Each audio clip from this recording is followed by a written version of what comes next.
Assalamualaikum warahmatullahi wabarakatuh. Berikut akan saya jelaskan tentang kaidah pencacahan. Yang pertama ada aturan penjumlahan dan aturan perkalian. Untuk aturan penjumlahan, diketahui kejadian pertama mempunyai M hasil yang mungkin dan kejadian kedua mempunyai N hasil yang mungkin. Jika salah satu dari kejadian tersebut harus terjadi, banyak hasil yang mungkin adalah cukup dengan menggunakan aturan penjumlahan. Contohnya, Andi, Budi, dan Caca teman sekelas. Rumah Budi berada di antara rumah Andi dan Caca. Dari rumah Andi ke rumah Budi terdapat 3 jalan yang dapat dilewati. Dari rumah Budi ke Caca terdapat 5 jalan yang dapat dilewati. Perhatikan gambar berikut ini. Dari Budi ke Caca ada 5 jalan, sedangkan Budi ke Andi ada 3 jalan. Suatu hari Budi tidak masuk sekolah. Ia harus ke rumah Andi atau Caca untuk meminjam buku catatan. Maka berapa banyak jalan yang dapat dilalui Budi untuk meminjam buku catatan? Si Budi bisa meminjam ke Caca melalui 5 jalan. Ada 5 kemungkinan jalan yang dapat dilalui. Sedangkan ke Andi ada 3. Maka banyak jalan yang dapat dilalui cukup dengan menggunakan aturan penjumlahan, yaitu 5 ditambah 3.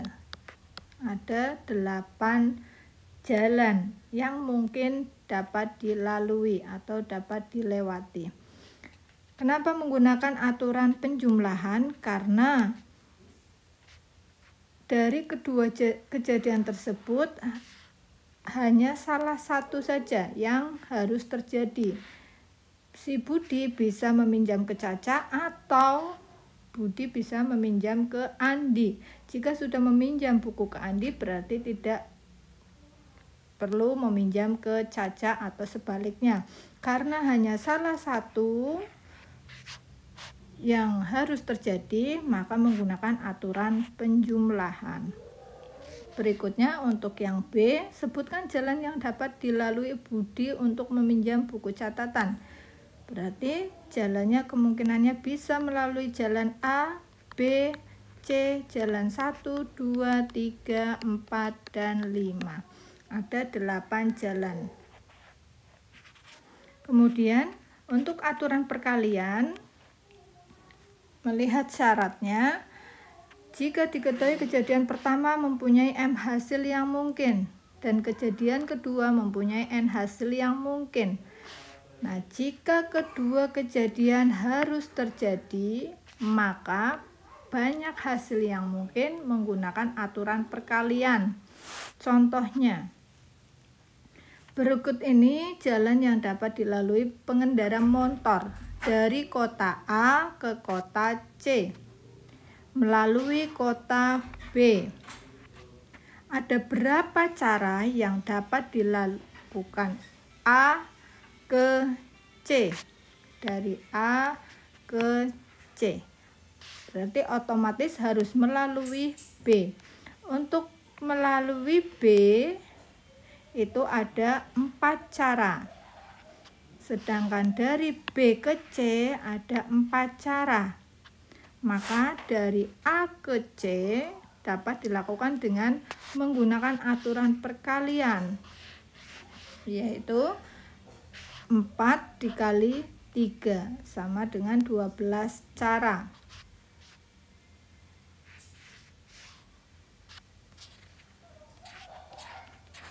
Contoh lain untuk penggunaan aturan penjumlahan atau perkalian. Contoh soal, seseorang akan melakukan perjalanan dari Jakarta ke Bogor, kemudian dilanjutkan ke Bandung. Berarti dari Jakarta menuju Bandung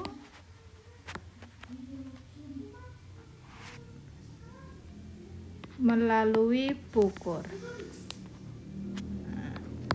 Jadi urutannya dari Jakarta, Bogor, terus kemudian ke Bandung. Dari Jakarta ke Bogor dapat melalui 5 jalan. Ada 5 jalan yang mungkin dapat dilalui. Sedangkan dari Bogor ke Bandung ada 3 jalan yang berbeda yang dapat dilalui. Banyak kemungkinan jalan yang dapat dilalui untuk melakukan perjalanan dari Jakarta ke Bandung, melalui Bogor, dan kembali lagi ke Jakarta yang juga melalui kota Bogor, tetapi tidak melalui jalan yang sama adalah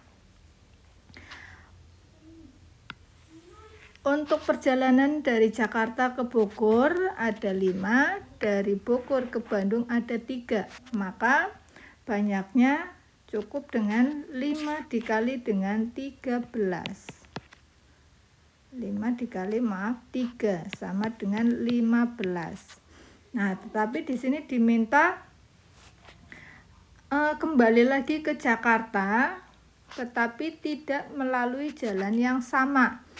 Jadi kembali lagi dari Bandung ke Bogor itu ada 3 jalan, tapi karena sudah digunakan 1 jalan untuk berangkat, maka kembalinya tinggal 2 pilihan jalan.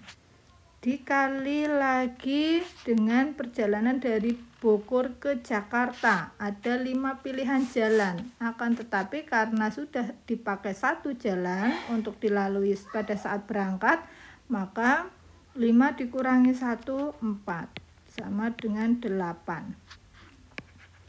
Jadi ada 15 dikali 8, yaitu 120 jalan.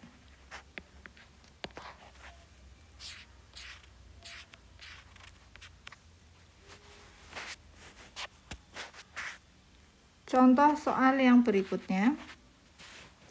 Dari angka-angka 1, 2, 3, 4, dan 5 akan dibentuk bilangan ratusan. Bilangan ratusan itu berarti terdiri dari 3 angka.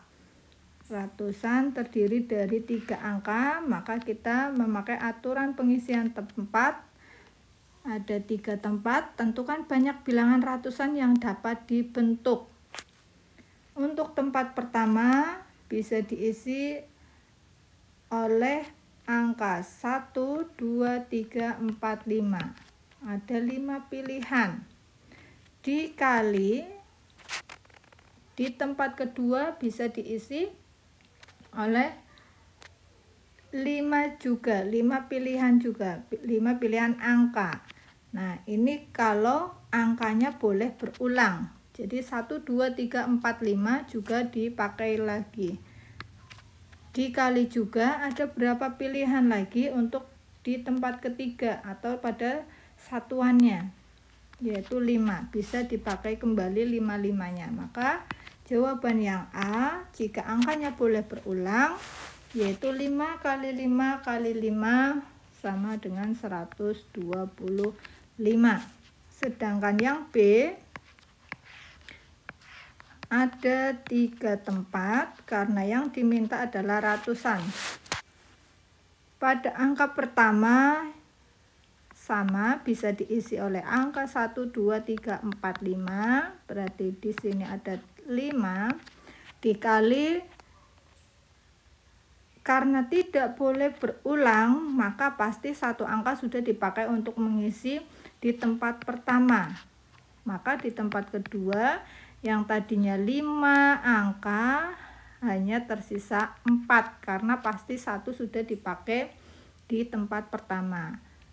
Dan di tempat ketiga karena sudah terpakai di tempat 1 dan 2, maka 5 dikurangi 2 sama dengan 3. Tinggal dikalikan 5 kali 4 kali 3 sama dengan 60.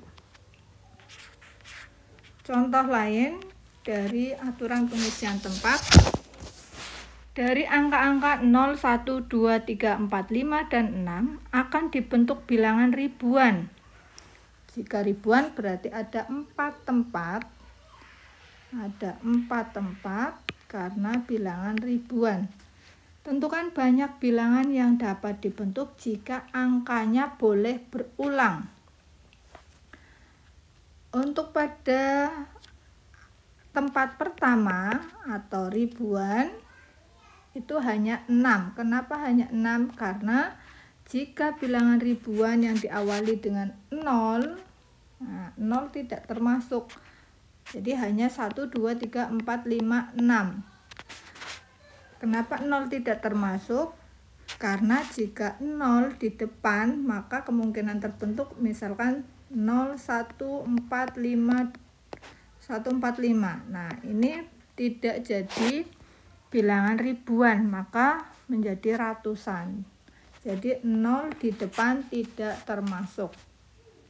Maka di tempat pertama hanya 6 pilihan, sedangkan di tempat kedua itu ada 7, 0 bisa dipakai 7. Di angka ketiga, tempat ketiga juga 7, di tempat keempat juga 7. Maka tinggal dikalikan, 6 kali 7 kali 7 kali 7 sama dengan 2058.